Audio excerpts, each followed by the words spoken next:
तो जहां जल है वहां शक्ति नहीं, जहां शक्ति है वहां जल नहीं। सर पेमेंट्स अभी तक उन बेचारे मजदूरों को वहां नहीं मिली जो बाहर से ठेकेदार आए वो पैसे लेके भाग गए हैं। मैं कहूंगा सीबीआई इंक्वायरी होनी चाहिए, और अगर सीबीआई नहीं होती है एनआईए इंक्वायरी करनी चाहिए, और अगर एनआईए नहीं होती है तो हाउस कमेटी यहाँ पे बनाए। और मैंने 3 जगह इस जेजेएम स्कीम का जो है बात उठाई, कोई इस पे कुछ नहीं होती है। आखिरी मेरी उम्मीद इस हाउस पे है।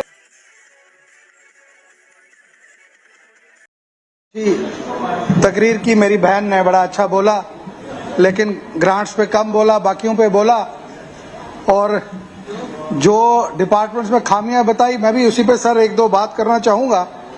आज की ग्रांट्स में सर सबसे पहले मैं जल शक्ति डिपार्टमेंट के लिए कहूंगा। सर पहले इसका नाम कुछ था और अब बदल के कर दिया कुछ और, लेकिन अगर आप जमीनी हकायत देखेंगे तो जहां जल है वहां शक्ति नहीं, जहां शक्ति है वहां जल नहीं। पानी का वो हाल है सर, मेरी कॉन्स्टिट्यूएंसी में मैंने 3 मीटिंग्स जो हुई, ऑनरेबल चीफ मिनिस्टर साहब की जब मीटिंग हुई, मैंने कुछ इशू उठाए, वहां पे इशू सुनने के लिए कोई नहीं आता, ना उनको कोई एड्रेस करता है।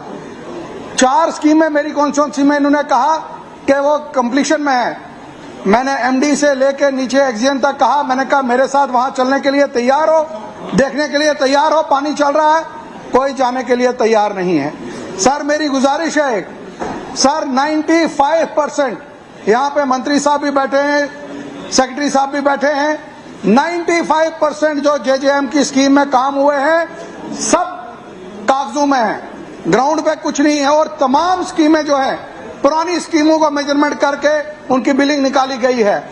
और 70% जो हमारे मजदूर वहां पे जिन्होंने काम किया, लेबर का काम किया, उनकी सर पेमेंट्स अभी तक उन बेचारे मजदूरों को वहां नहीं मिली जो बाहर से ठेकेदार आए वो पैसे लेके भाग गए हैं। सर टैंक्स की बात करूं, सर जितने टैंक्स बने हैं, यहाँ पे मंत्री साहब भी सुन रहे हैं, सेक्रेटरी साहब सुन रहे हैं, अगर ये 4 टैंक मुझे गिनवा दें जिनमें पानी वहां पे स्टोर हो जाएगा जो बने हैं, मैं जो ये कहेंगे मैं माफी मांगूंगा इनसे कि कोई बात, एक भी टैंक में पानी जो है 1 घंटा भी नहीं रह सकता, ऐसी बुरी हालत है सर स्कीम की। और तमाम पाइपें, सारी की सारी पाइपें, मैं कहूंगा 80% पाइपें बेच दी गई हैं। मेरी गुजारिश है हाउस से और जनाब ऑनरेबल स्पीकर सर आपसे भी कि जेजेएम स्कीम के ऊपर सबसे पहले मैं कहूंगा सीबीआई इंक्वायरी होनी चाहिए, और अगर सीबीआई नहीं होती है एनआईए इंक्वायरी करनी चाहिए, और अगर एनआईए नहीं होती है तो हाउस कमेटी यहाँ पे बनाए।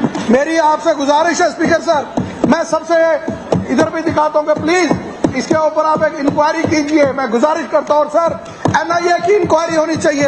अगर किसी ने जम्मू कश्मीर के गरीब आदमियों को लूटा है, वो यही एक स्कीम है जिसने हर घर में जो है बुरा हाल किया, और जो हमारी पुरानी स्कीमें चल रही थी उनको पंक्चर कर दिया, जिसकी वजह से आज जो है पानी नहीं कहीं पे चल रहा है। ऑनरेबल स्पीकर सर, मेरी कॉन्स्टिट्यूएंसी में मोटर रात को जो ठीक होती है दूसरे दिन वो मोटर चल जाती है, कोई अकाउंटेबिलिटी नहीं है। इसके साथ साथ सर डेली वेजर्स की जो बात है, मैं उनके लिए भी बात करूंगा कि उनके लिए जो है कुछ न कुछ तरीका यहाँ पे बनाना चाहिए। मैं सर फॉरेस्ट डिपार्टमेंट के ऊपर बात करूंगा।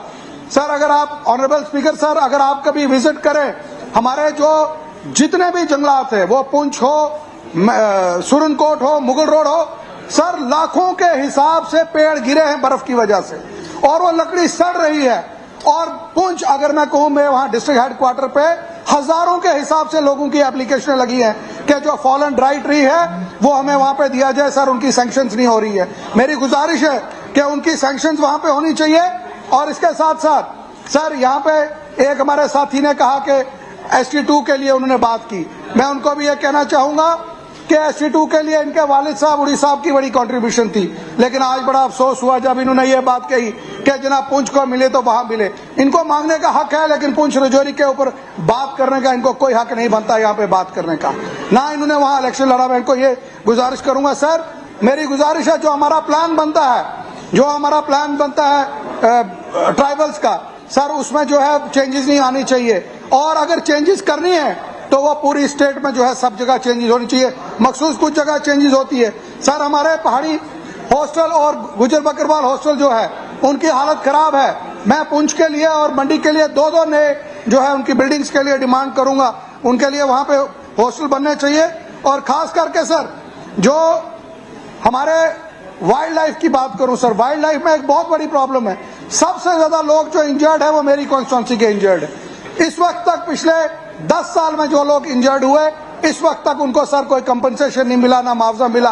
बड़ी हैरानगी होती है मुझे सर ये सुन के कि अगर कोई इंसान किसी रीछ से, जंगली जानवर से मारा जाए तो कोई सुनवाई नहीं है, और अगर अपनी जान बचाने के लिए किसी से कोई जंगली जानवर मर जाए तो ये वाइल्ड लाइफ डिपार्टमेंट और फॉरेस्ट वाले उस सारे घर को जो है अंदर डाल देते हैं।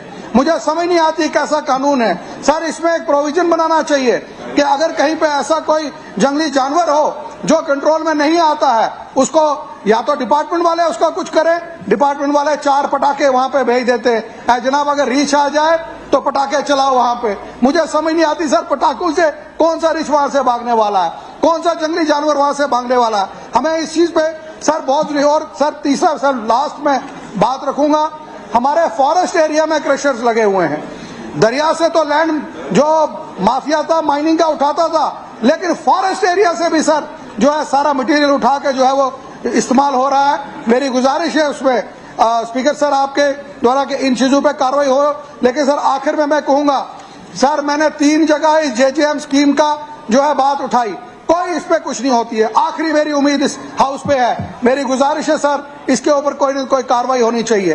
अगर इस पे कार्रवाई नहीं हुई सर, जम्मू कश्मीर के, मेरी कॉन्स्टिट्यूंसी की बात नहीं, पूरे जम्मू कश्मीर में जो है इस पे तबाही हुई है, इसके ऊपर इंक्वायरी होनी चाहिए और बाज़ाब्ता लोगों का जो पैसा है जो लोगों के ऊपर खर्च होना चाहिए था वो वहां पे होना चाहिए। आपका बहुत बहुत शुक्रिया सर।